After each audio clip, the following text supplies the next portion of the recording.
My wife told me she wants to visit a swingers club. I replied, "Okay, but if you go, our marriage is over." She went. And the morning after, I wasn't angry. I was organized. I'd already spent 3 weeks quietly moving files, consulting a lawyer, and reviewing whose name was actually on that down payment.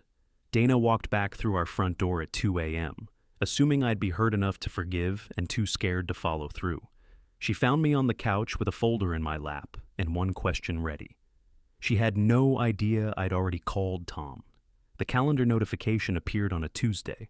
I was making coffee, half awake, reaching past the tablet on the kitchen counter to grab the sugar, and there it was on the shared calendar we used for grocery pickups and dentist appointments and the occasional dinner reservation.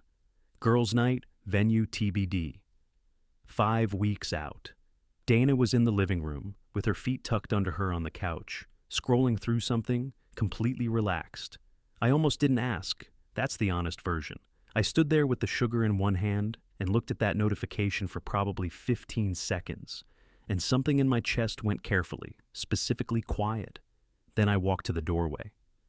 "What's the girls' night?" I said. She looked up, not startled, just easy. "Oh, just Paige wants to do something. Dancing, probably. You know how she gets." "Venue TBD," I said. "We haven't picked anywhere yet."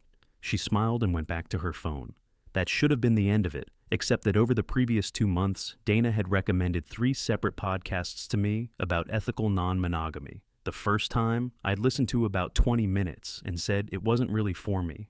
The second time, she'd said something about how it was important to her that I understood different perspectives. The third time, I hadn't listened at all, and she'd brought it up at dinner, and I'd said, carefully, that I thought I knew where my boundaries were. She'd called me more traditional than she expected. She said it lightly, like it was endearing. I hadn't known what to do with that, so I did nothing, which I have since identified as a pattern. 2 weeks after the calendar notification, she named it directly. We were doing dishes after dinner, which is apparently when Dana prefers to have the conversation she knows will not go smoothly. She said that Paige had found a place, a club, and that she wanted to go just to see. No pressure, just curiosity. It wasn't a big deal. I turned off the tap. "What kind of club?" I said, though I already knew. She told me, and she framed it the way she'd been building toward for months.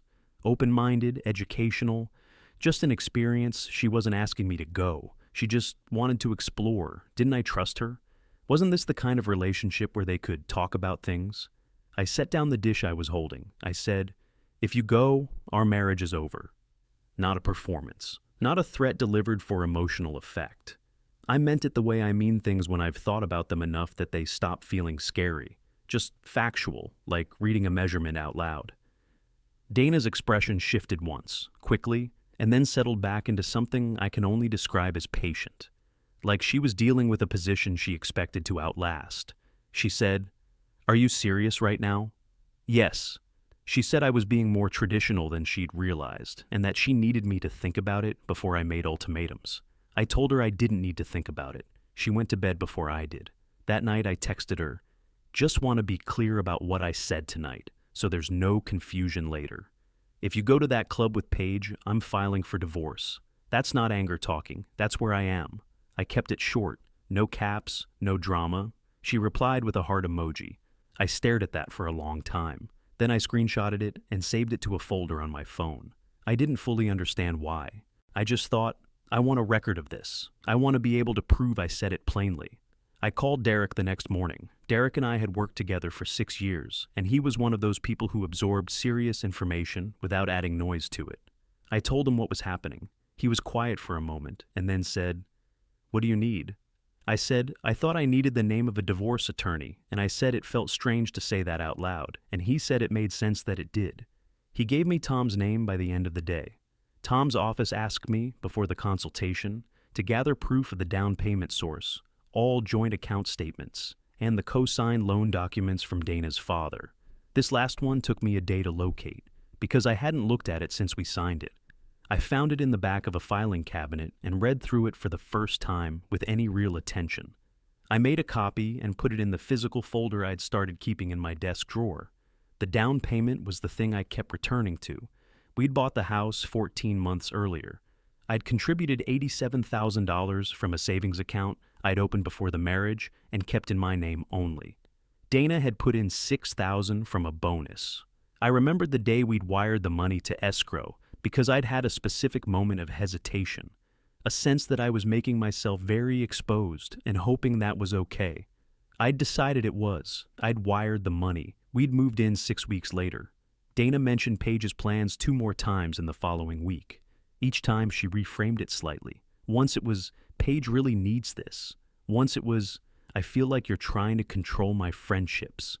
I didn't re-argue either time. I'd noticed somewhere between the text and the copy of the loan document that the argument itself was the trap. Every time I explained my position, she found a new angle to approach it from, and I stood there re-explaining, and nothing changed except that I'd spent another hour of my life in a circular conversation where the terms kept shifting. So I stopped. I listened, I said I hadn't changed my position, and I went back to whatever I'd been doing.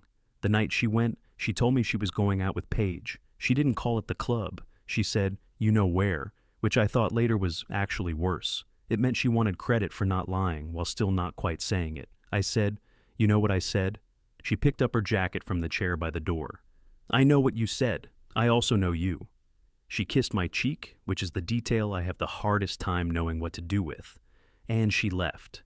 I sat on the couch. I did not call her. I thought briefly about calling my sister Elaine, but I didn't want to have that conversation yet. I opened my laptop instead and spent the next 4 hours going through everything Tom's office had asked for, cross-referencing account numbers and transfer dates, organizing everything into a folder by document type. The $87,000 wire transfer was right there in the records, clear as anything, traceable back to the original account with my name on it. I was calm in a way I didn't entirely trust, not because the calm felt fake, but because I recognized it as the feeling I get when I've already made a decision and my brain has simply stopped arguing about it. At 11, I emailed Tom's assistant. She went tonight. I'd like to schedule a full consultation as soon as possible. She replied at 7 in the morning. We have 9:30 available. I texted Derek. He was already up. I'll drive you, he said, before I'd even asked. Dana came home at 2 in the morning. I heard the door and didn't move. She came into the living room and stopped when she saw me on the couch, the folder closed in my lap, the lamp on. The easy confidence she'd walked out with was gone. She looked at the folder. She looked at my face. "We need to talk," she said. "I have an appointment at 9:30, I said. "Go to sleep." She stood there for a moment. I looked back at her and didn't look away, which required more effort than I want to admit, because part of me was waiting for her to say something that would make the whole structure of the evening collapse. She didn't. She went to bed. I sat there another 20 minutes, then turned off the lamp. The folder stayed in my lap until I got up. Derek drove, which meant I had to sit in the passenger seat for 25 minutes without anything useful to do. He put on the radio low and didn't ask questions, which is one of the better qualities a person can have. I watched the streets and thought about the heart emoji. I'd looked at it again that morning while brushing my teeth. One small red shape in response to a paragraph that had taken me 15 minutes to word carefully. I couldn't decide if it was dismissive or if she genuinely hadn't believed me. By the time we parked outside Tom's office, I'd decided it didn't matter which one it was. Tom was in his early 50s, unhurried, with the kind of desk that had too many folders on it, but in an organized way. He shook my hand, asked me to sit, and said, "Tell me what's happening." So I did. I kept it factual, which felt easier than I expected. He listened without interrupting and took notes on a yellow legal pad. And when I finished, he asked me 3 questions. Whose names were on the mortgage, how the down payment was funded, and whether I had the co-signed loan documents with me. I had all 3 answers and slid the folder across the desk. He spent a few minutes with the documents. Then he looked up and said, "The loan with her father, do you know the difference between a co-borrower and a guarantor?" I said I didn't, not really. He explained it. The short version was that Len had structured the agreement in a way that named me as a guarantor on the loan, not a co-borrower, which meant my credit exposure was real if the loan defaulted, but it did not create shared marital liability in the way I'd spent the past 14 months half dreading. Len had called me twice in the past week, and both times said something vague about how he hoped I was thinking carefully about the position I was putting everyone in. I'd assumed that was a financial threat. Turns out it was mostly atmosphere. Her father may genuinely believe this creates more leverage than it does, Tom said. A lot of people don't read the fine print on documents they signed years ago. Including me, I said. Including most people, he said, which was diplomatic. The down payment was the stronger story. The $87,000 was traceable through a savings account in my name alone, opened 4 years before Dana and I met. Closed the day the wire went to escrow. Tom said the separate property argument was solid, provided we could document the chain clearly. We could. I had the original account statements, the closure record, and the wire transfer receipt. He walked me through the next steps, and I wrote everything down on the back of a grocery list I found in my jacket pocket, which felt absurdly ordinary. Derek was in the waiting room reading a magazine he'd found from 2 years ago when I came out. He handed it back to the receptionist and stood up. "Good," he said. "Clarifying," I said. We went and got breakfast. Derek ordered too much food and ate all of it and said, at one point, "So Len's threat was basically just Len being Len?" And I said yes, and he said, "I've met Len," and left it there.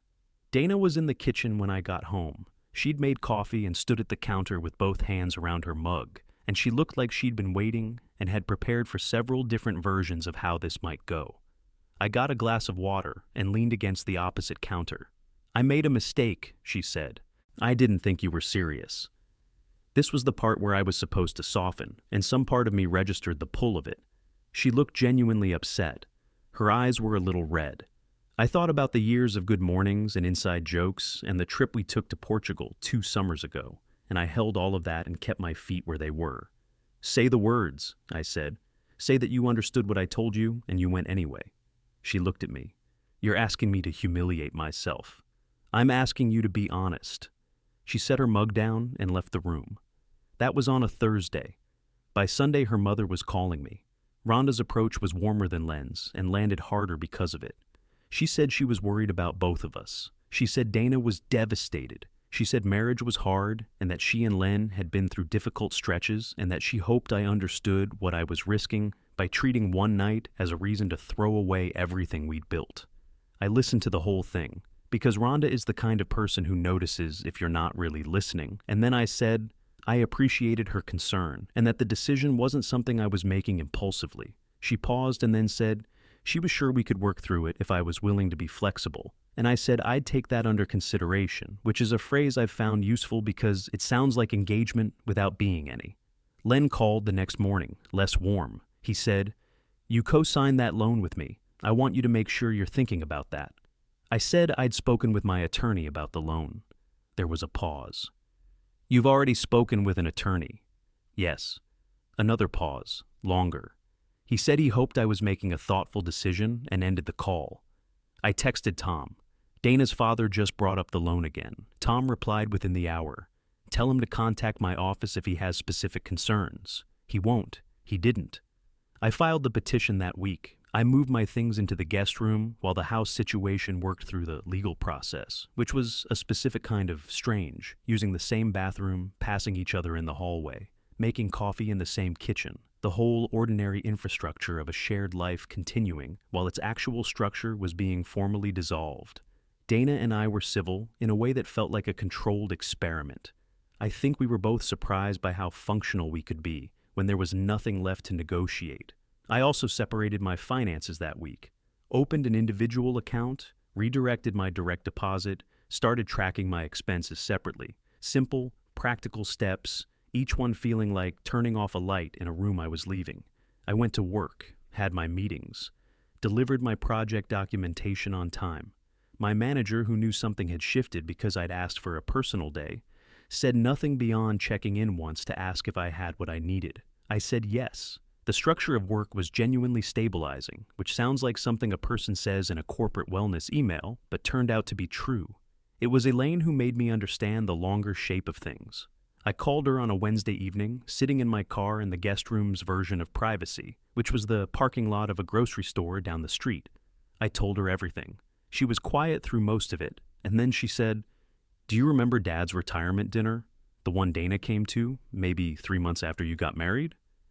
I remembered it vaguely. Big table, a lot of toasts. "She told a story about you," Elaine said. About the time you wouldn't go to some event because you had a work deadline. She made it funny. The room laughed, but the way she framed it, she made it sound like you had this endearing rigidity that she was very patient with. Like managing your limitations was part of her job. She paused. I watched your face. You didn't know she was doing it. I sat with that for a moment. Why didn't you say something? I asked. I thought you knew, she said. I thought it was just how you two were. I drove home and sat in the parking garage for a few extra minutes. I didn't know, is the thing. Looking back, I could find other examples. Moments where my stated positions had been repackaged as quirks she tolerated, where my discomfort with something had been made into a charming limitation she generously worked around. It had always felt like affection. I was now recalibrating what it had actually been. 3 weeks into the process, Dana's attorney sent a filing claiming the home equity should be divided 50-50 on the basis that the property was acquired during the marriage and that I had, at some point, verbally agreed to treat all assets as shared going forward. I read this in Tom's office and felt the specific unpleasant sensation of realizing a threat was more serious than I'd estimated. Tom was measured. He said verbal agreement claims without documentation or witnesses were difficult to sustain against a clear paper trail, but he also said we needed to be prepared if they produced a witness. I went through every conversation I could remember, every dinner, every drive, every late-night discussion about finances, trying to locate a moment where I might have said something that could be bent into that shape. I couldn't find one, but fear doesn't require evidence. I spent a few days in a low-grade dread that I manage by being extremely thorough with document organization, which is how I handle most things. There was also a secondary claim, vaguely worded, suggesting that my behavior during the marriage had been controlling in ways that had contributed to Dana seeking connection elsewhere. Tom told me to provide every communication record I had, every text thread, every email chain, every message between Dana and me for the duration of the marriage. He said clean records would help me, and selective records would help her. I provided everything. Then, at the end of one of those gray administrative weeks, Tom called me while I was still at my desk. Dana's attorney filed a supplemental claim this afternoon, he said.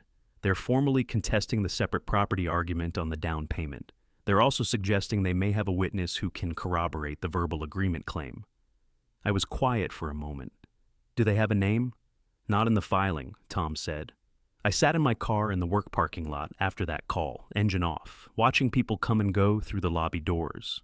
I thought about who would know enough about our finances to say anything useful to Dana's attorney. I thought about who Dana talked to, and I kept arriving at the same name, Paige. I didn't call Paige that night. I thought about it, then put my phone face down on the passenger seat and drove home, and thought about it some more while I made dinner, and then thought about it while I didn't really sleep. The thing I kept getting stuck on was this. Paige had been there for the escalation the same way Dana had. Every podcast recommendation, every reframing conversation, every gentle suggestion that I was the one with the limited perspective, Paige had been the ambient backdrop to all of it. She'd been the wing woman Dana called when she needed reinforcement. Whether she'd actively helped build the legal argument or just said something carelessly to the wrong person, I didn't know. But she was the only person outside the marriage who'd been close enough to know anything. I called her the next morning. I kept it simple. I said I wasn't calling to put her in the middle of anything, and I meant it. I said I just needed to know one thing. Had Dana ever mentioned a conversation where I'd agreed to treat all our assets as shared? Any specific moment she could recall? Paige was quiet long enough that I counted to 7 in my head. No, she said. She never said anything like that to me. I thanked her and was about to end the call when she said, Marcus, and then stopped herself. Ryan, I said. Sorry, Ryan. A pause. I need to tell you something. I should have said this sooner, and I didn't, and I'm sorry for that. She sent the screenshot while we were still on the phone. I heard the notification arrive. Dana's message to Paige, sent the morning of the club night, time-stamped clearly. It read, he said if I go, our marriage is over, LOL. He'll get over it. He always does. I looked at it for a long moment, not because it surprised me, it confirmed what I'd already understood, but because seeing it written in Dana's own words, with that small, laughing abbreviation sitting right after marriage is over, did something specific to whatever had still been uncertain in me. There was no version of that message where Dana had misunderstood. There was no version where she'd believed I wasn't serious. She'd known exactly what she was walking past. "Why are you sending me this?" I asked. Paige said that Dana's attorney had contacted her. They'd asked her to confirm that Dana had believed the marriage was stable the night of the club. "She wants me to say I thought she and you were fine," Paige said. "That's not what she told me that morning. I'm not going to say something that isn't true." I forwarded the screenshot to Tom before I'd even hung up. His response came 40 minutes later. "This is significant. Don't discuss it further with Paige. I'll handle disclosure." The controlling behavior claim had already begun collapsing on its own weight. Tom had reviewed the complete communication record I'd provided, 4 years of text threads and emails, and found nothing that met any recognizable legal or behavioral standard for the claim Dana's filing implied. When Dana's attorney received the full record, the supplementary claim was quietly dropped. No fanfare, no formal acknowledgement. It simply stopped being mentioned in subsequent filings, the way bad arguments sometimes just withdraw from the field. What remained was the property dispute. The hearing was scheduled for a Thursday morning, 3.5 months after I'd sat on that couch with the folder in my lap. I wore a navy jacket because Tom had said to look like someone who kept organized records, which I'd found both practical and faintly absurd. Derek drove me again. He brought 2 coffees and said nothing meaningful the entire drive, which was exactly right. Tom had everything laid out. The original savings account statements showing the account opened in my name before Dana and I met. The closure receipt. The wire transfer to escrow dated 14 months into our marriage. The total? $87,000, traceable from source to destination in a straight, uninterrupted line. Against this, Dana's attorney had a verbal agreement claim and no documentation and, as of Tom's disclosure of Paige's screenshot, a witness problem they hadn't anticipated. Dana was there with her attorney, across the room, in the way that rooms like that arrange people to be technically in the same space while remaining formally separated. She looked composed. I noticed she was holding a pen she kept clicking and unclicking, which I recognized as a thing she did when she was less composed than she appeared. Her attorney made the case for 50-50 equity division. It was competent and emphasized the marital partnership and the shared life built in the house, and the emotional investment that couldn't be reduced to a wire transfer. Tom presented the documentation. He asked Dana's attorney, very calmly, whether they had a record of the verbal agreement they had referenced in the filing, a document, a message, a corroborating witness. The answer was that the claim rested on Dana's account of the conversation. Tom said, "We'd like to enter the communication record into evidence. Specifically, we'd like to note that on the evening of the central disagreement in this marriage, my client sent his wife a written summary of his position. A text message. We have it here." He placed a copy in front of the relevant people. "Mrs." Dana replied with a single emoji. We also have documentation showing that on the morning of the event that led to these proceedings, Dana communicated to a third party that she understood the stated consequence and proceeded regardless, describing my client's stated position as something he would, quote, get over. Paige's screenshot did not need to be formally introduced. Tom had shared it with Dana's attorney during pre-hearing disclosure. The effect of that disclosure was what mattered. Dana's attorney had seen it, and Dana had presumably been told what it said, and somewhere in the conversation that followed, the calculation had shifted. Dana was asked one question directly. She confirmed that, yes, she had received the text message from me that night. She was asked what she had replied. She confirmed the emoji. The hearing officer made a note. The session ended without a verdict delivered from a bench because it didn't go that way. Dana's attorney requested a brief recess and came back 20 minutes later and said they were prepared to discuss settlement terms. Tom looked at me once. I nodded. We settled that afternoon. I received 63% of the net home equity after costs, calculated from the documented separate property contribution relative to the total down payment, plus a clean separation of all joint accounts. The co-signed loan with Len was to be refinanced within 90 days under Dana and Len's names alone, removing me from the instrument entirely. Dana kept her retirement accounts, her income, her debts. I kept mine. Tom walked me out to the lobby afterward and shook my hand. "The text message helped," he said. "The screenshot ended it." I said, "She thought I was bluffing." He said, "A lot of people do. in a way that suggested he'd seen this specific miscalculation before, and then he went back to his office. I sat in Derek's car in the parking structure and called Elaine. She answered on the second ring. I told her it was done. She said, "Good," simply, without performance, and then asked if I'd eaten anything today, which I hadn't. So we agreed to dinner. Len called 4 days after the settlement was signed. He didn't apologize directly. I hadn't expected him to, but he said he thought Dana had made a mistake and that he wanted me to know he respected how I'd handled things. It was, I think, the most he was capable of giving, and it cost him something to give it. I said, "I know you do, Len, thanks." Not warm, not cold, just received. Dana called once. I answered because I'd decided I would answer once and then be done. She said, "You didn't have to do it this way." I said, "I told you exactly what would happen. You decided what to do." "You could have forgiven me," she said. "Maybe I could have," I said. "If you'd come home that night and said you understood what you'd done, but you came home and waited for me to pretend it hadn't happened. Those are two different things." She was quiet. "I hope you find what you're looking for," I said. "I mean that." I ended the call and sat with the phone in my hand for a minute.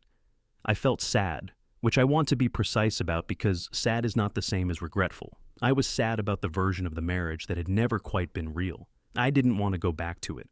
The distinction mattered to me, and I kept having to re-explain it to myself in the weeks that followed, especially at night. Rhonda's group chat gradually resolved itself the way those things do, not with a confrontation, but with the slow withdrawal of an audience. A mutual friend, someone who'd known us both since before the wedding, messaged me privately to say that some of what Rhonda had described didn't match what she'd actually observed over the years, and that she'd said as much in the chat. I didn't respond to the chat itself. I didn't post anything publicly. I didn't need to. I found a one-bedroom apartment 20 minutes from work. It was smaller than I wanted and cost more per month than I'd planned for, and the kitchen had exactly one drawer that opened smoothly. I put a plant on the windowsill the first week. It was the kind of thing I'd always wanted to do and never gotten around to because Dana thought plants made dust worse. 3 months after the settlement, on a Saturday morning, I was making coffee when I opened my phone to schedule something. The shared calendar was gone. I'd deleted the integration the day after Dana had left for the club, one of those small practical actions that had felt almost too easy at the time. I set up a new calendar, just mine, and typed in a reminder for something I'd been meaning to do since before the marriage. A camping trip I'd planned before we'd started dating and kept postponing because the timing was never right. I put the phone down and waited for the coffee. The folder from that night was in the bottom drawer of my desk, under some other documents. I didn't need it anymore. I hadn't thrown it out either, and I'd stopped trying to decide whether that meant something. Some things you keep not because they're useful, but because they're true. The plant on the windowsill had grown a new leaf sometime in the past week. I hadn't noticed when. I noticed now.